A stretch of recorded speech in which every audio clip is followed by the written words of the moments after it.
A Oficina Social de Teatro, turma de formação de atores, apresenta Páginas de Nós, baseado no livro Beijos Babados, de Rosângela G. Murad L. de Barros. Direção-geral e adaptação, George Ritter. Dramaturgia coletiva. Elenco: Graziele Veríssimo, Júlio César, Laura Ferrer, Poli Lima, Roger Rodrigues, Gustavo Magalhães, Juliana Tinoco e Roberta Clarkson. Figurino, cenografia, caracterização e trilha sonora, George Ritter. Coreografia, Mariana Dulcetti. Preparação de campo, Daniel Leão. Pedimos que desliguem seus celulares. A luz do aparelho desconcentra os atores e atrapalha a visão de quem está do seu lado. Desejamos a todos, todas e todos um bom espetáculo.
Bom, temos um livro! E agora? Mais de 200 páginas! Isso é loucura!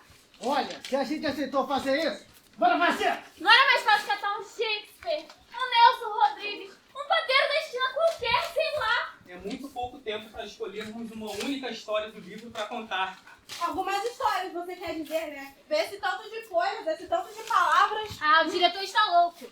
Vou reclamar na direção da escola. Quem vem comigo? Se a gente fizer isso e tem que mudar direto agora, vamos começar tudo do zero! Antes de escolher quais histórias, precisamos entender o que une todas elas. A autora deve ter algum tipo de filtro, intuição, eu sei lá, pra determinar quais histórias vale a pena contar. Concordo. Mas qual o filtro que ela usou? Só tem um jeito de descobrir. Lendo.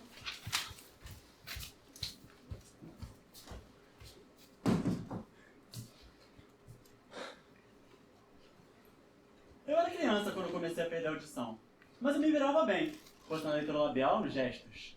Só que com o tempo, minha audição foi piorando e isso começou a afetar minha fala. Então, vamos à fonoaudióloga! Conclusão, eu ia precisar de uma prótese auditiva.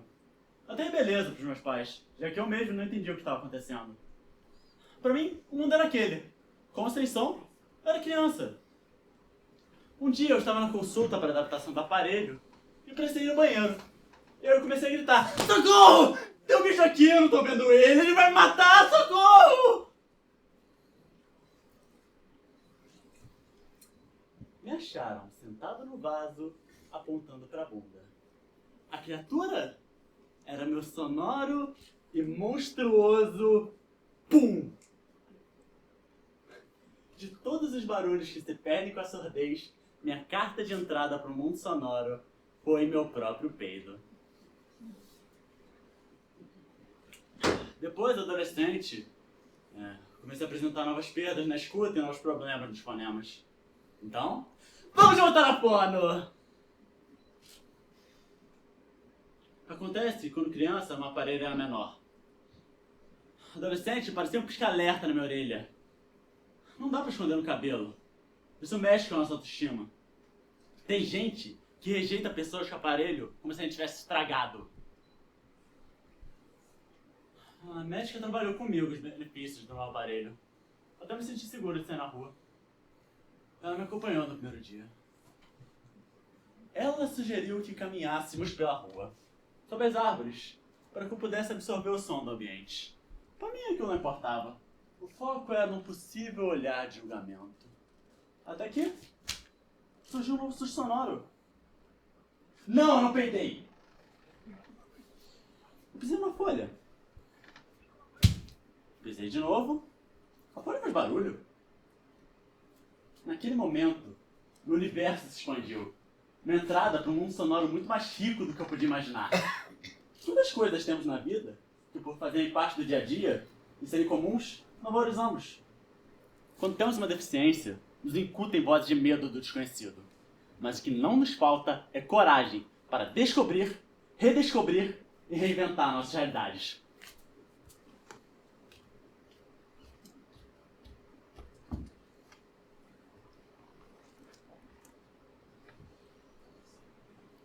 Diagnóstico: autismo. Ele veio para a terapia adolescente. Nenhum som, só olhares fugitivos. Eu usava técnicas para chamar sua atenção. Ele interagia com tudo, menos comigo. Estava acostumado com a programação da TV.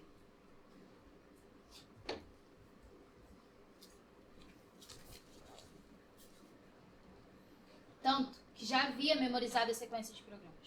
Um dia, quando a propaganda política começou, ele chorou até gritar, deixando os pais completamente desnorteados e perdidos. E só parou o choro quando a propaganda política acabou. Esse é um dos comportamentos que pode ocorrer no transtorno invasivo de desenvolvimento. Tem gente que chama isso de manha, drama, falta de educação, mas não entende que os autistas têm apegos a rotinas que o fazem se sentir seguros. Romper a rotina pode ser um tremendo gatilho. Ainda mais que a vida é mais preenchida de inesperados do que certezas. Com esses pacientes, o equilíbrio e a autorregulação é algo que precisa ser trabalhado diariamente. Eu sabia que ali havia um menino muito interessante e muito inteligente. Só que eu não via sua voz, sua fala, o seu conteúdo. Além da TV, ele gostava muito de computador. Passava horas em jogos que incentivavam a fala. Do jogo, tive uma ideia. Explorar a linguagem enquanto ele jogava. Não falava do jogo, e sim dele. E pasmo, era tudo que ele estava esperando. Falou muito. E ainda com a voz trêmula, contou sobre a sua rotina, os amigos, a escola. E o tempo passou com ele na terapia comigo, até completar o quadro de aquisições de fonemas e receber alta. Mas pouco antes da sua despedida, enquanto falávamos sobre a sua rotina, ele contou sobre uma menina linda e que ele a amava. Aquela declaração me pegou totalmente desprevenido.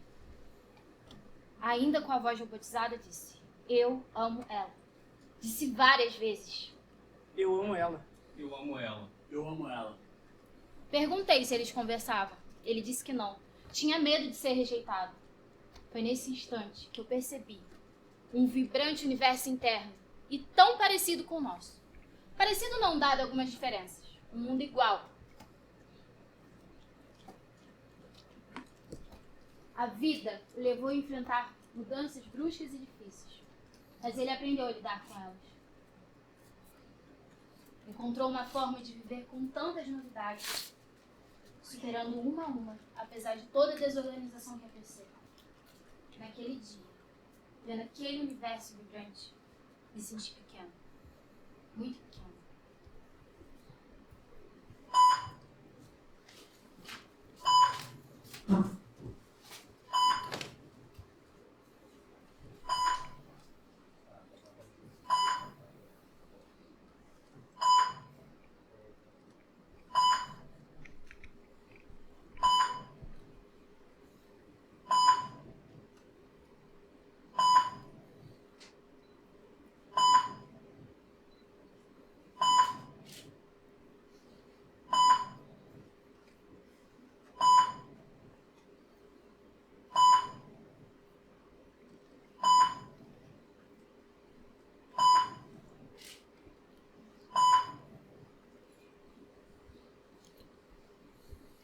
Ela ficou com mais da metade do corpo queimado.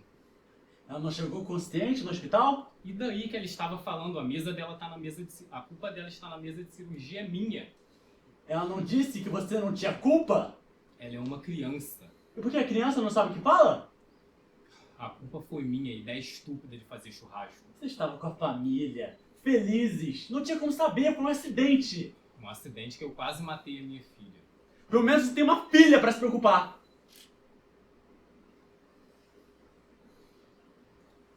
Não existiu. Meus pêsames. Eu me sinto mal pelo que eu vou dizer, mas o peso saiu. Não que eu não amasse minha filha, eu a amo, mas... Eu e minha mulher tentando aumentar todo dia.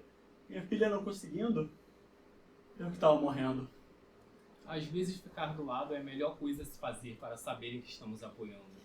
Mas eu ainda sinto culpa desse alívio. Minha mulher está sofrendo, minha filha se foi. Eu calado. Às vezes nós só temos que ficar do lado. É melhor, vale mais do que ficar dizendo pêsames, que só faz lembrar a dor. Você tem alguma pequena bênção que veio de toda essa situação? É que antes da neném partir, ela conseguiu. Ela conseguiu mamar, meu amigo. Viu? Vocês nunca desistiram dela. Então ouça essas palavras. Sua filha está na mesa de cirurgia e não vai morrer. Porque você nunca vai desistir dela. E você ouviu a gente conversando e não disse nada ainda hoje? Desculpa, eu... andei meio cansado esses dias, mas pode ficar tranquilo. Eu escutei a conversa de vocês. E eu quero que saibam que eu compadeço desse mesmo sentimento que vocês estão passando agora. Vocês sabem que minha mulher tem uma doença degenerativa há muito tempo, né? Então lá em casa, eu e meu filho, a gente reveza para cuidar dela. E desde o nascimento do bebê, o estado só tem piorado. Ela é uma mulher de garra. É. De fato, ela é.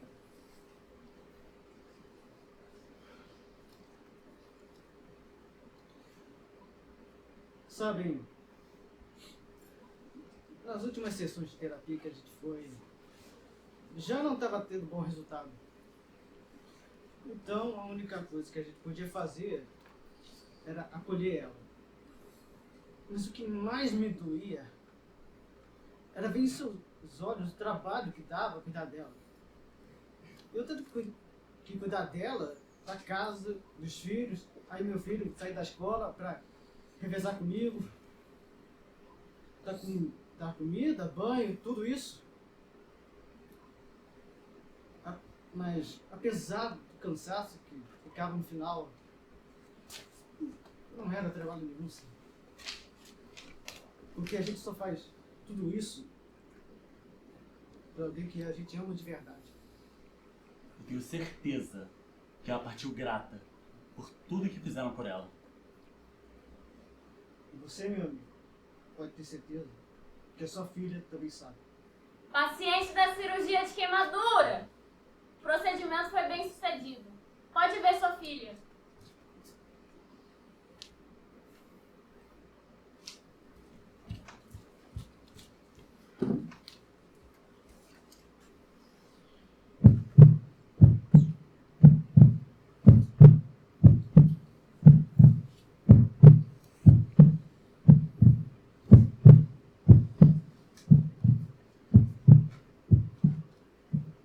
Muitas mulheres foram essenciais na história.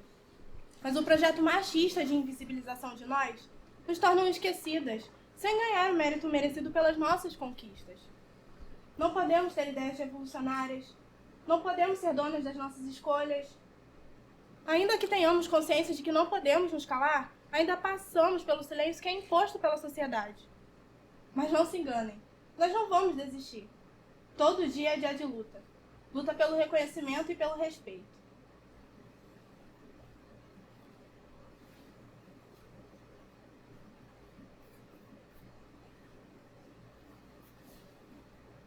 Bem, quando eu resolvi fazer faculdade de fonoaudiologia, ninguém conhecia a profissão. cidade do interior. As opções que eram óbvias eram as de médicos, dentistas, engenheiros, veterinários e professores. As mais comuns, conhecidas e valorizadas na época. No dia que eu contei aos meus pais sobre minha opção de fazer fonoaudiologia, o meu pai logo disse: Como é que é? Forno? Mas que papo é esse, hein? Ó, escuta bem o que eu vou te dizer, minha filha. Tu vai passar fome. Meu pai sempre foi assim. Nada de meias palavras. Ele falava na lata o que acreditava, doesse ou não. Bem se vê que ele não considerava essa uma profissão de futuro. E naquela época nem eu mesma sabia defendê-la. Mas a minha escolha foi movida pelo meu interesse em trabalhar com surdos. O tempo passou. Casei, tive meus filhos, e meu ideal de trabalhar com surdos se concretizou.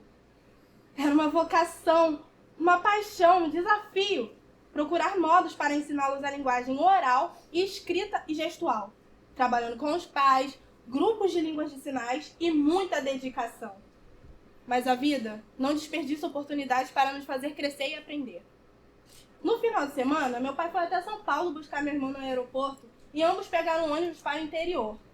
Sentaram nas poltronas atrás de uma mãe e sua filha surda de uns 3 a 4 anos. E a menina era esperta, comunicativa, segura e encantadora. Daquelas pessoas que de cara sabemos que iria definir seu próprio destino. Ela falava em libras com a mãe. E ela ficava em pé, olhava para os dois por trás do encosto. Quando perguntou o nome deles, fez seu próprio com datilologia. E aquela conversa emocionou meu pai, que sempre foi um cara durão. Durante toda a viagem, a mãe da menina, e meu pai conversaram muito, até lancharam juntos na parada de viagem. Em um dado momento, meu pai quis saber mais sobre o trabalho que era feito com a criança. Como era possível ela aprender tantas coisas com aquela limitação? Então a mãe falou sobre o trabalho que a fonoaudióloga fazia, mas que o principal teria sido o acolhimento dela, pois a profissional teria a orientado de forma a fortalecê-la. Foi quando a mãe citou a cidade onde morava, Paulinha. Então meu pai perguntou o nome da fonoaudióloga que atendia a menina. Enfim, se deram conta que a médica que tratava do caso era filha daquele homem, meu pai. Meu irmão falou que todos se emocionaram pela coincidência. E eu já ouvi várias versões dessa história. Da mãe da menina, quando voltou de viagem, do meu irmão, até que um dia veio a versão de meu pai, que deve ter lhe custado muito a dizer. Mas disse: Ô, minha filha, perdoa teu pai, viu? Eu não sabia o quão importante era a sua previsão. Minha doutora, meu orgulho. Para contar essa história, eu fiquei pensando nos sonhos abandonados. Quantos desistem dos seus sonhos para seguir os sonhos de outro? Seja por falta de condições, estímulo.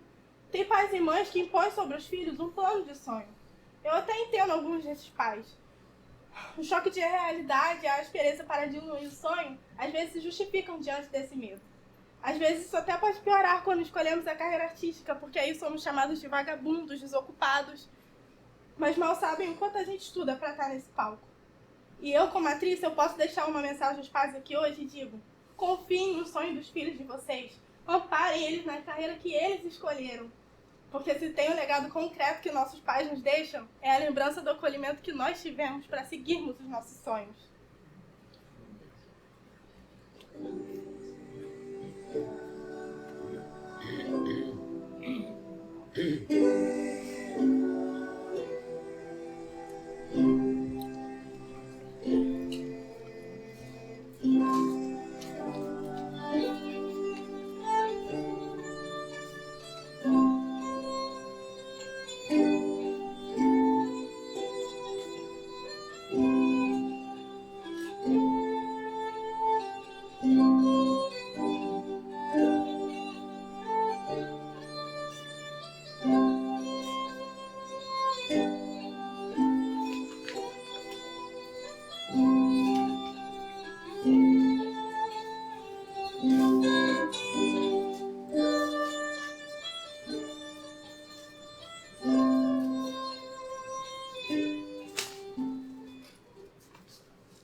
Ao começar a perder a visão, pude perceber o preconceito das pessoas com quem é diferente.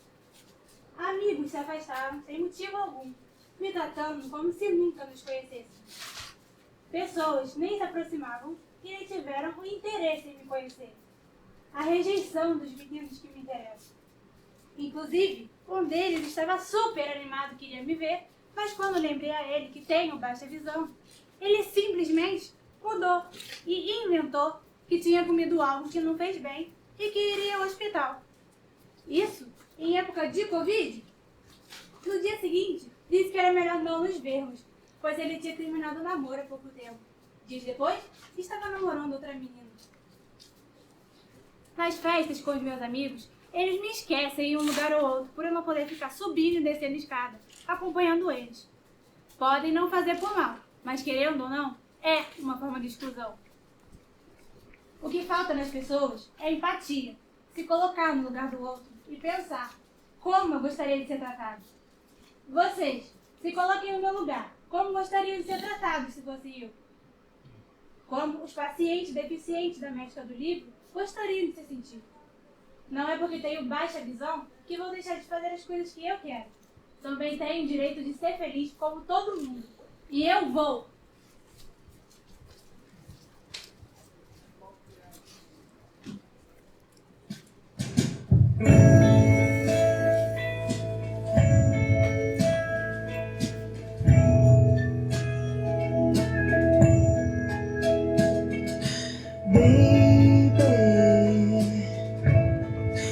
Tanto a aprender.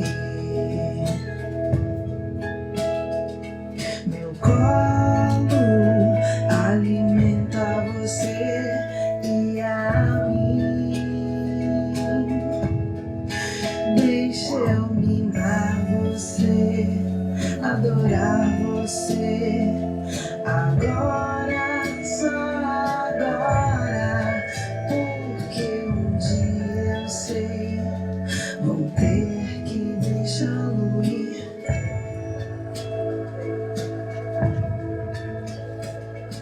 Sabe, serei seu lar se quiser, sem pressa, do jeito que tem que ser. Que mais posso fazer? Só te olhar dormir. Agora, só agora, correndo pelo campo, antes de deixá-lo ir. Mudar a estação. Eu fui o que menos me deu trabalho. Uma gravidez bem tranquila e sem dor de cabeça.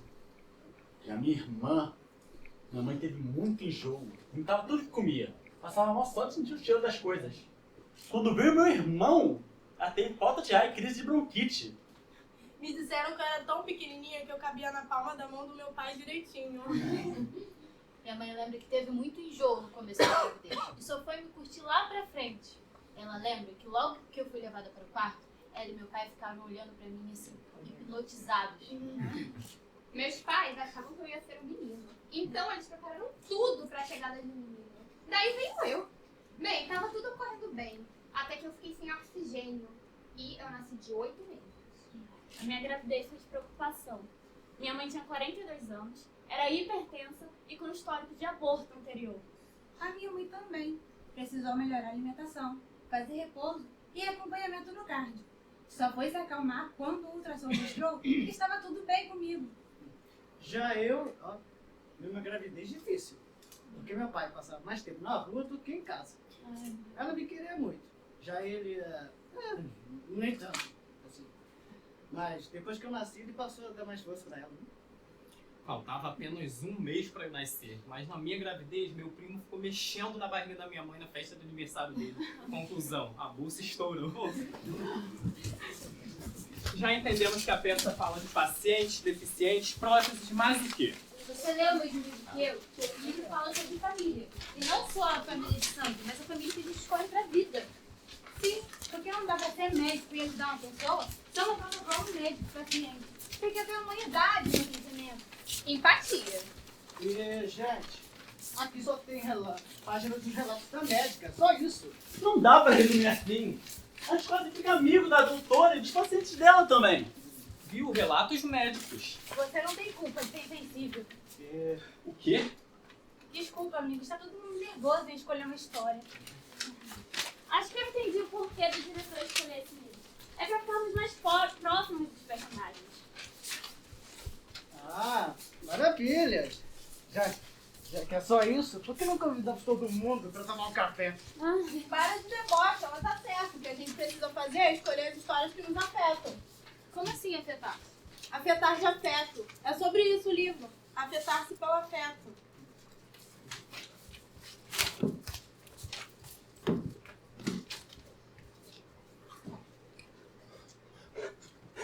Roger! Olhe! Tá. Laura! Juliana! Gustavo!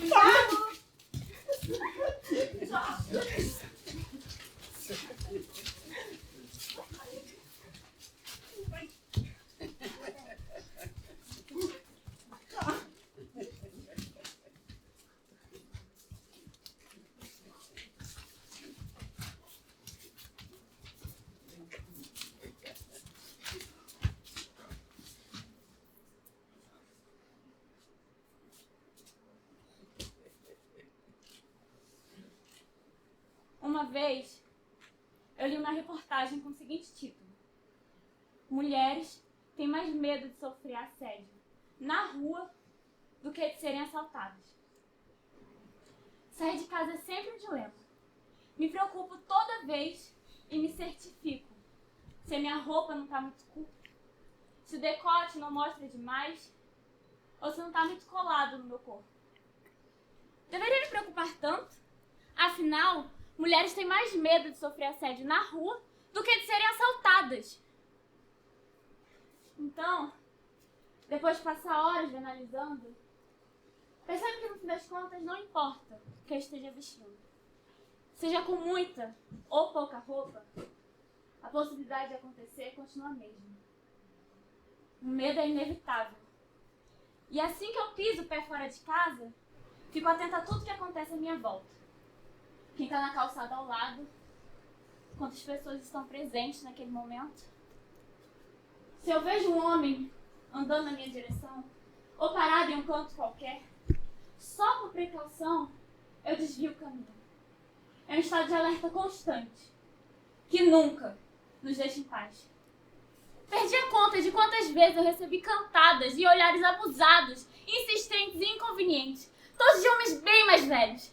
É uma merda saber que não estamos seguros em nenhum lugar, que a lei é falha e que por isso esses criminosos continuam achando que podem fazer o que fazem. E se a gente reclama, eles têm a pachorra de dizer que a gente estava pedindo.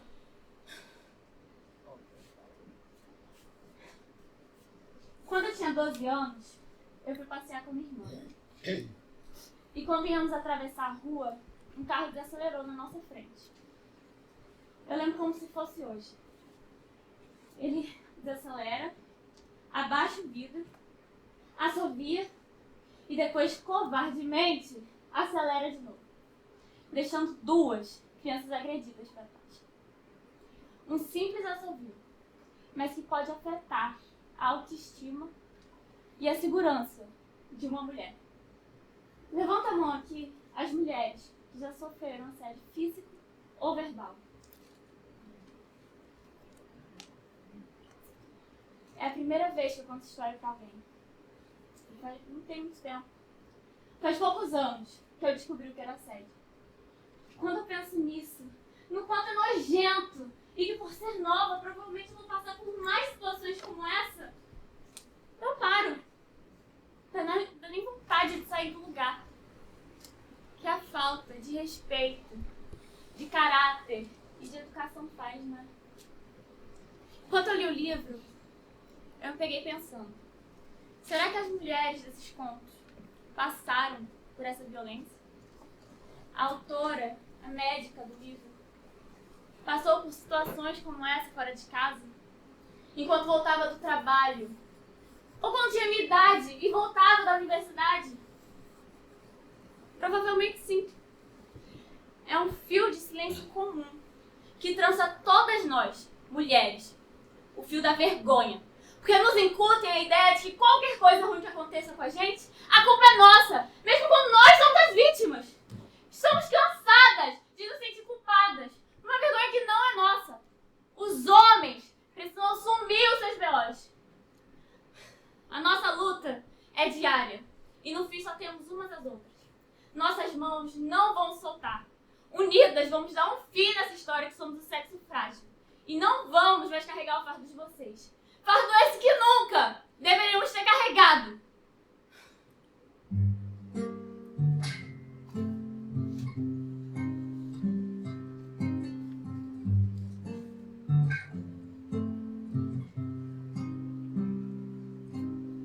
Triste, louco, mas será qualificada ela quem recusar. Segue receita tal, a receita cultural do marido da família, cuida da rotina. Só mesmo rejeitar bem conhecida receita. Quem não sente dores aceita que tudo deve mudar. Que o homem não te define, sua casa não te define, sua carne não te define, você é seu próprio lar. O homem não te define, sua casa não te define, sua carne não te define. Ela desativou, desatou, mas vai viver só. Ela desativou, desatou, mas vai viver só.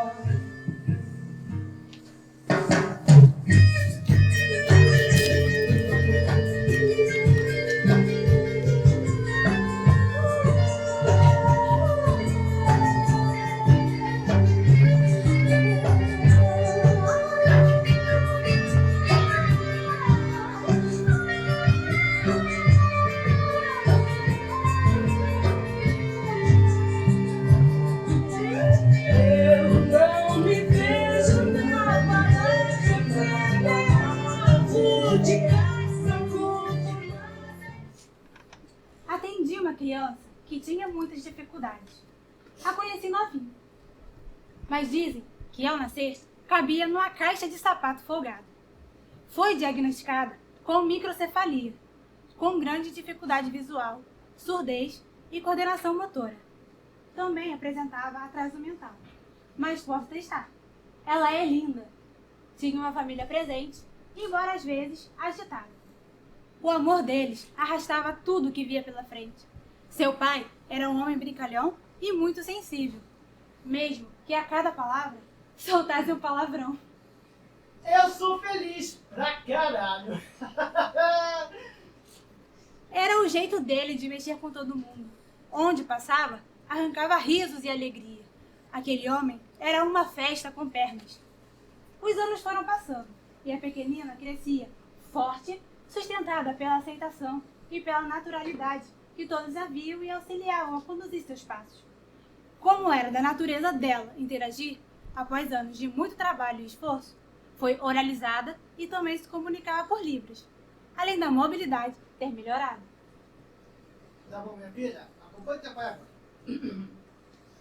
A barata diz que tem 7 saias de filó. É mentira da barata, porque ela tem uma só. Agora me responde. Quantas saias tem a barata? Uma. Não. Minha filha, presta atenção. Aqui, ó.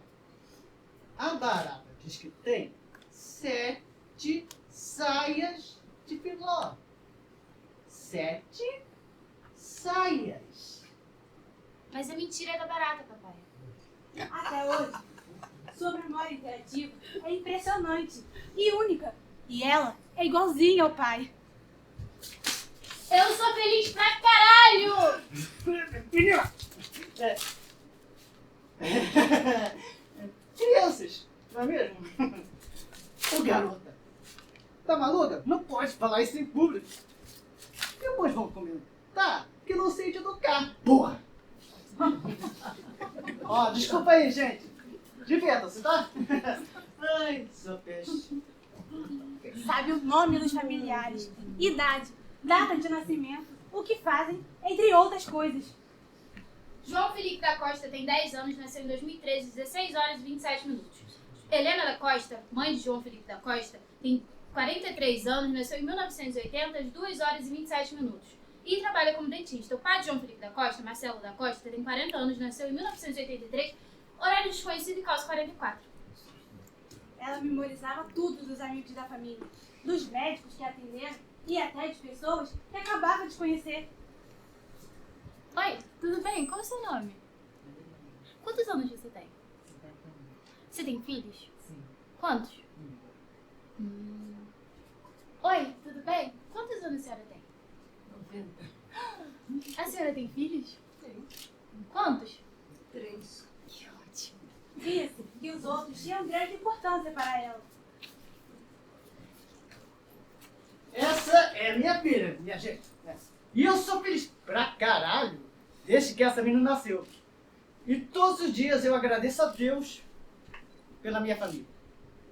Foi quando um dia, sem aviso ou preparo, seu pai faleceu.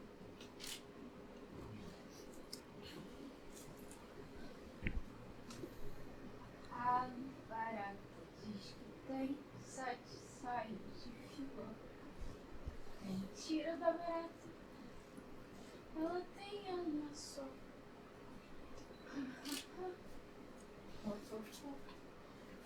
Ela tem uma só.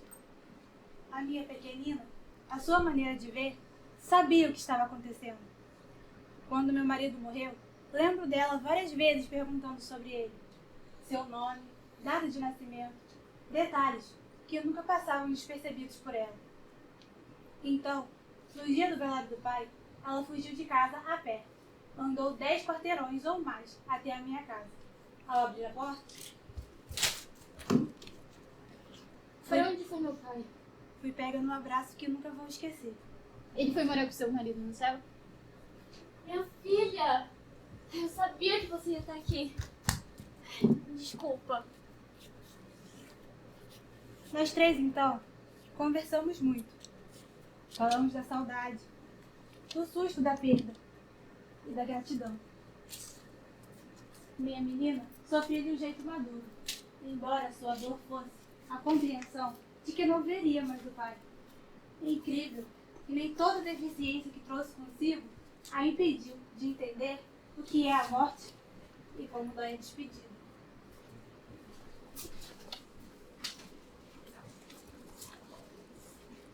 Vocês conhecem aquele ditado do raio?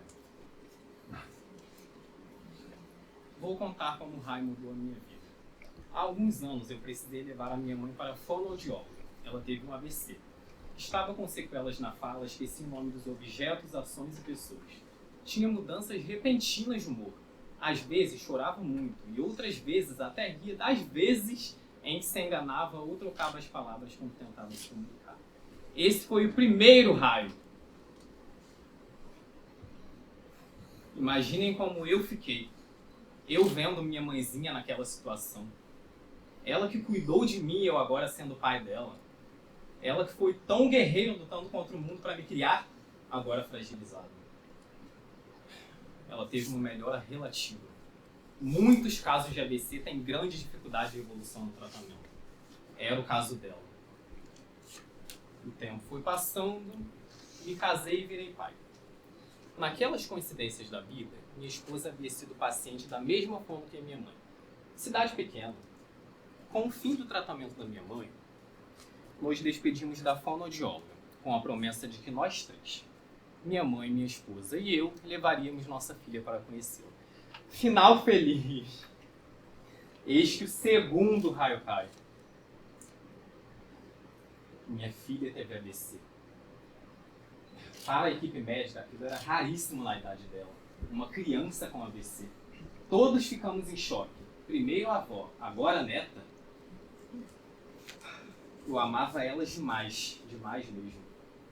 Muita coisa.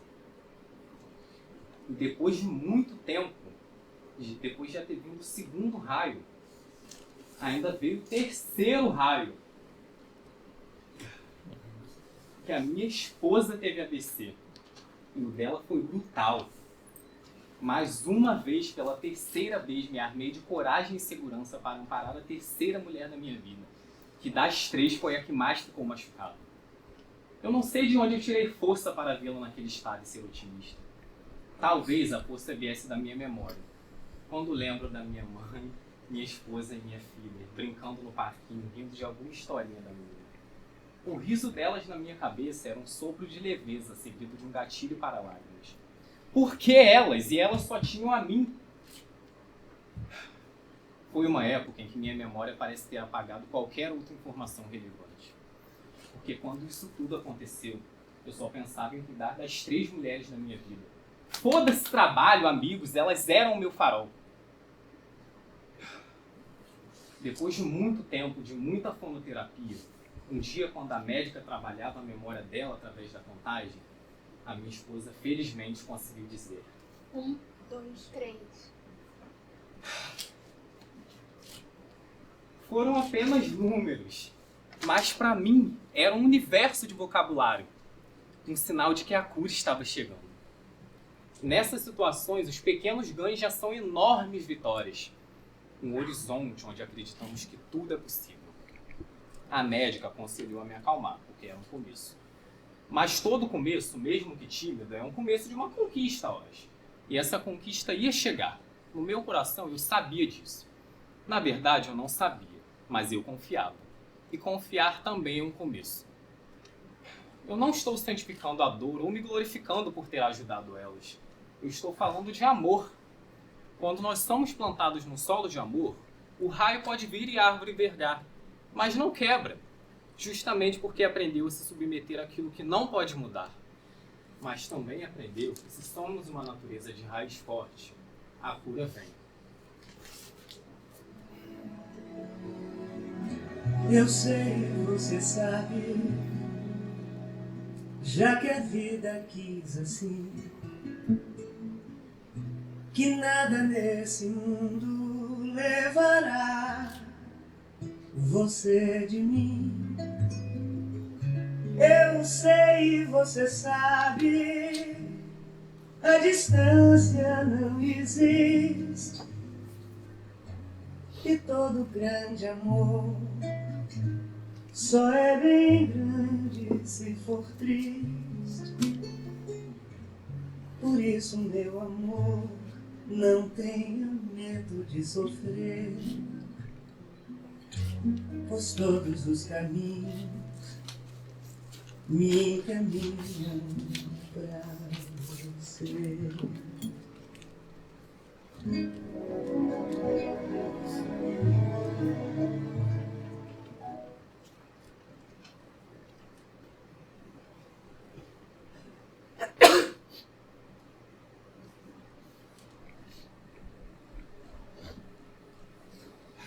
A porta branca.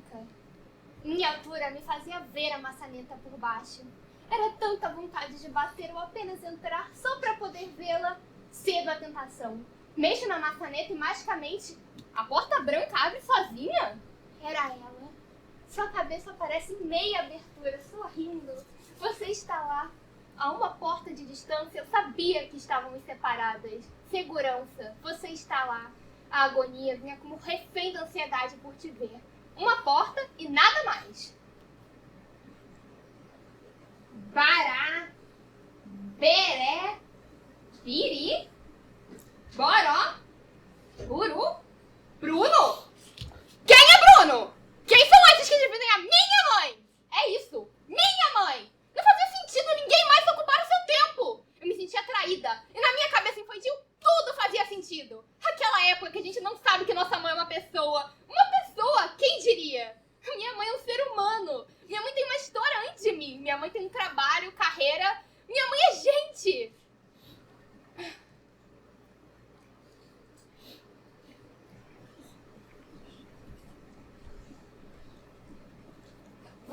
outro dia para ter certeza da traição.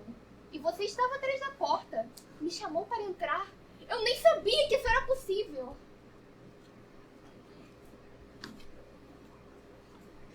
Sentei e vi um grupo de crianças igual a mim. O que elas tinham que eu não tinha? Mas foi te olhando num canto que eu finalmente comecei a te ver. E finalmente te enxergar. Você tinha um novo lado que eu não conhecia. Te vi com eles e percebi algo.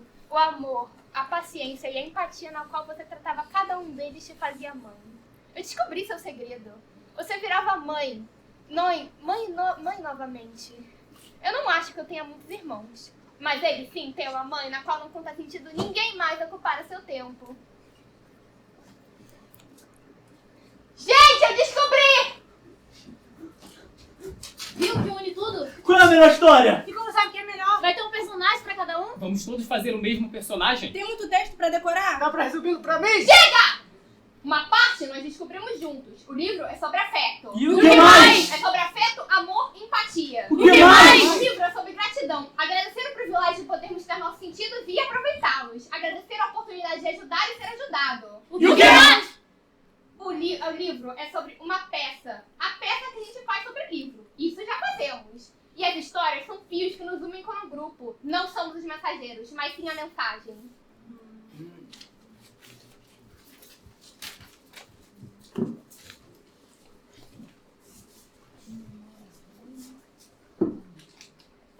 Me perdoe.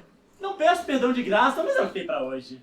Olhando teus dedos minúsculos, enquanto me conta das coisas que tenho aprendido a valorizar, que insiste em gravá-las dentro de meu crânio, para que os olhos vejam quando se revirarem. Até que os buracos se cubram, eu me esqueça como contar. 1, 2, 3. 4. E passe a respirar poeira. Poeira de estrela. Me dá a mão. Não tem nada mais importante que você aqui. Emergência. Importância incomparável. Te amo como quem acende uma vela no espaço. Te amo desde a dificuldade de se acender uma vela no espaço. Na dimensão infinita de um universo sem esquecimentos. Aqui, cheia de sons, canto o teu codinome.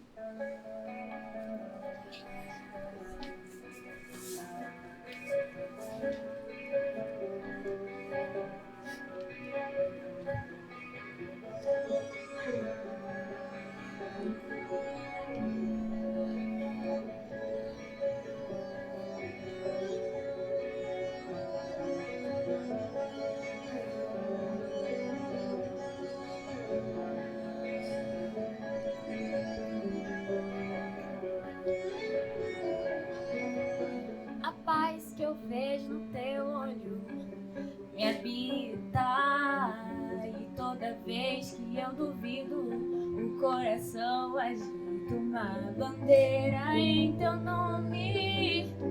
Constelação passa bonita e logo some na imensidão.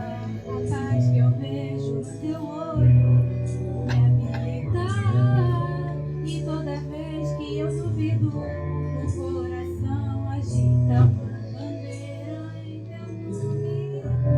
Constelação passa bonita e logo some na imensidão. Interestelar é o codinome que eu vou te dar, pra que ninguém descubra que teu olho é minha fuga. Nesses dias nublados, interestelar é o codinome que eu vou te dar. Acaso eu resolva lhe dedicar uma canção.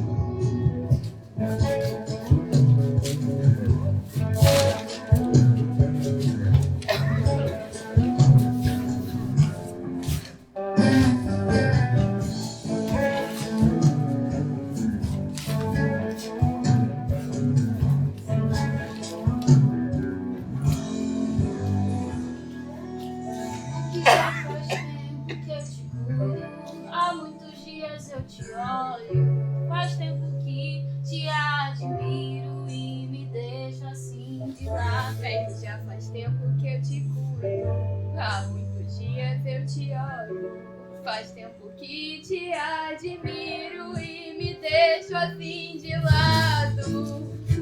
Calada, sem dizer nada. apreciando esse teu jeito com as crianças, dando esperança pra caminhada.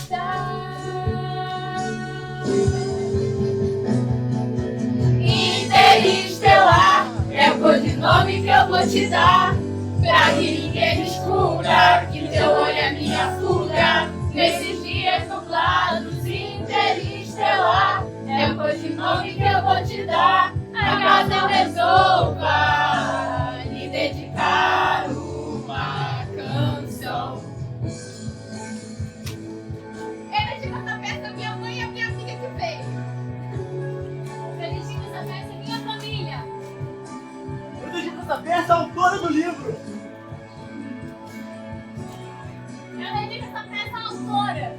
Eu dedico essa peça ao meu pai. Eu dedico essa peça à minha mãe. Eu dedico essa peça ao meu avô. Eu dedico essa peça à minha família. Eu dedico essa peça a todos que estão aqui. Eu dedico essa peça aos personagens do livro. Eu dedico essa peça a Eu vocês. dedico essa peça à minha irmã. Eu dedico essa peça à minha mãe. Eu dedico essa peça a todos vocês.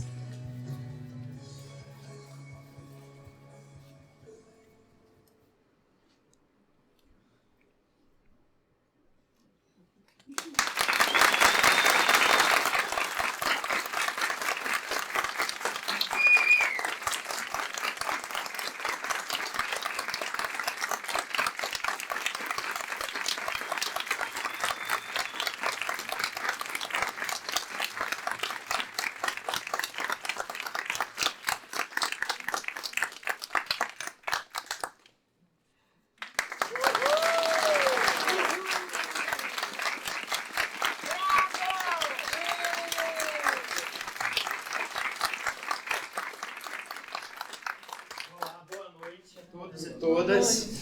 Eu sou o Jorge Ritter, o professor que dirigiu essa turma maravilhosa nesse semestre. E eu gostaria de agradecer a presença de todos vocês, para a escuta de vocês a essa história, a esses personagens que de fato existem, foi baseado no livro. E agradecer a autora, que infelizmente não pôde estar aqui, ela é de São Paulo, que entrou em contato inclusive com os pacientes do livro, eles estavam muito felizes de a história estar aqui, sendo contada.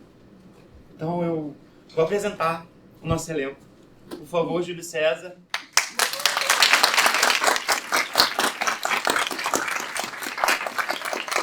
Poli Lima. Gustavo Magalhães. Roger Rodrigues. Roberta Clarkson. Juliana Tinoco. Laura Ferri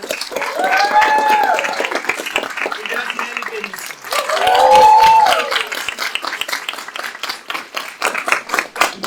E meu agradecimento também vai principalmente à formação de vocês, pais e mães, desses jovens aqui, do caráter, da sensibilidade que a nossa formação familiar traz a gente, que a gente consegue levar para o palco contando outras histórias. Então, muito obrigado, pais e mães, sanguíneos ou não sanguíneos, famílias que nós escolhemos, que sempre nos acolhem e nos fortalecem na nossa história.